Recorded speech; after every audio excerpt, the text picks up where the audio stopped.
Existe um livro da década de 70, 80 que diz o seguinte: em meus passos, que faria Jesus?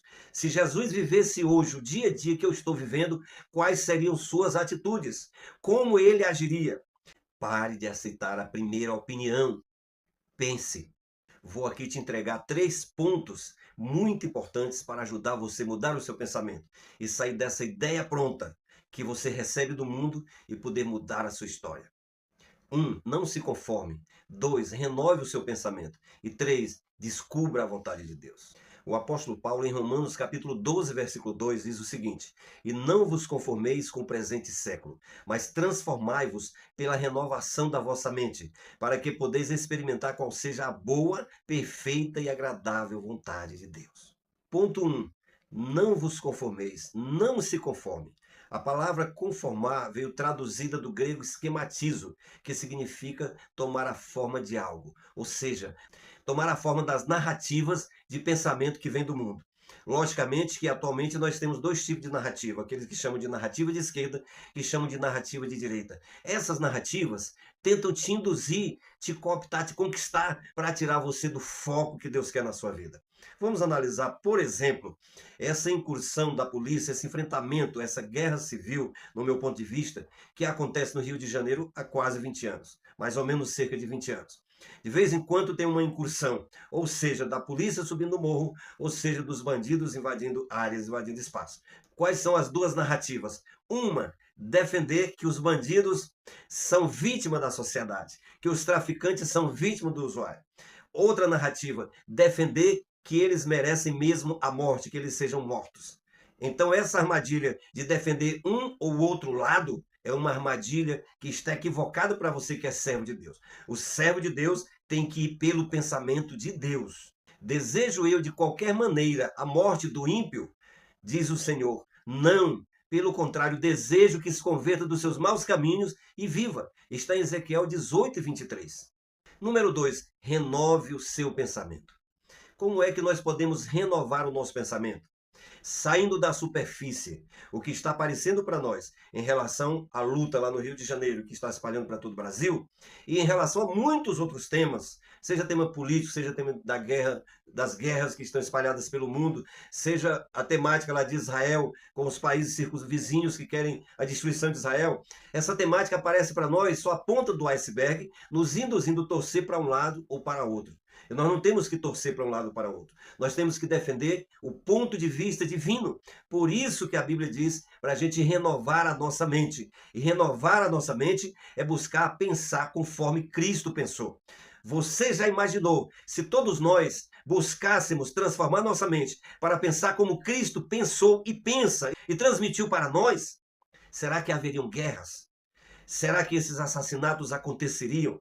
Será que a polícia teria que se sacrificar para morrer e mesmo assim não resolver a situação? Será que o crime organizado estaria tomando conta de grande parte do Brasil e infiltrado já em todas as camadas sociais, inclusive na política? Recentemente, um deputado no Rio de Janeiro foi preso porque estava negociando com o tráfico. Então isso é grave, mas isso é a ponta do iceberg, nós precisamos ir mais a fundo. Você quer entender um pouco mais do crime organizado no Brasil? Pesquise como começou, quais são as origens do crime organizado no Brasil. Que aí você vai mais a fundo, vai descobrir. Mude a sua mente de ficar recebendo essas informações, são informações parciais, parte da verdade, e você, por preguiça de pensar, ou porque já tomou um lado, e porque você não está tomando o lado de Jesus, você se recusa a pensar.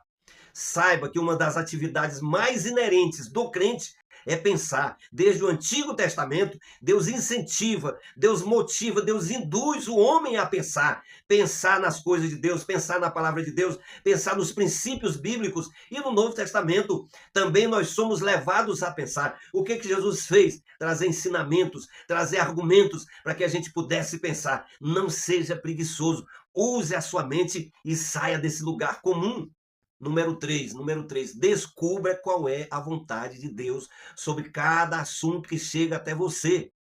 Existe um livro da década de 70, 80 que diz o seguinte: em meus passos, que faria Jesus? Se Jesus vivesse hoje o dia a dia que eu estou vivendo, quais seriam suas atitudes? Como ele agiria? Será que ele ia pedir um minuto de silêncio para os traficantes mortos? Ou será que ele ia vibrar pelos traficantes mortos? Ou por alguém que foi morto? O que Jesus faria? É difícil ser cristão, não é? Agora você está percebendo. Então é preciso pensar. É preciso pensar.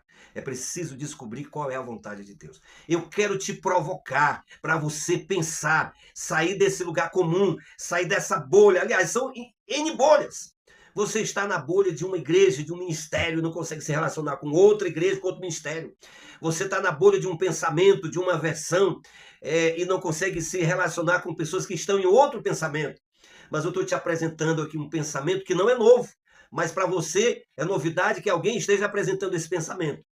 E esse pensamento é o pensamento do amor. É o pensamento coinonista. É o pensamento de buscar a verdade. De buscar qual é o pensamento de Deus. Qual é o desejo de Deus. Vem comigo, vamos pensar. Vamos pensar e vamos descobrir uma forma diretiva de Deus de pensar, de agir, para que cheguemos ao propósito. Vamos orar. Vamos nos dedicar ao Senhor, buscar a vontade de Deus. E a vontade de Deus é que possamos refletir, descobrir nossas falhas, nossos erros, antes de jogar a primeira pedra, ou para o lado da direita, ou para o lado da esquerda. Você está jogando a pedra para o lado da direita, ou você está jogando a pedra para o lado da esquerda? Antes de refletir e de perguntar, qual é a vontade de Deus? O que Jesus faria nesse caso? Como ele agiria? Com certeza seria diferente. Vamos buscar a vontade de Deus. Que Deus te abençoe em nome de Jesus.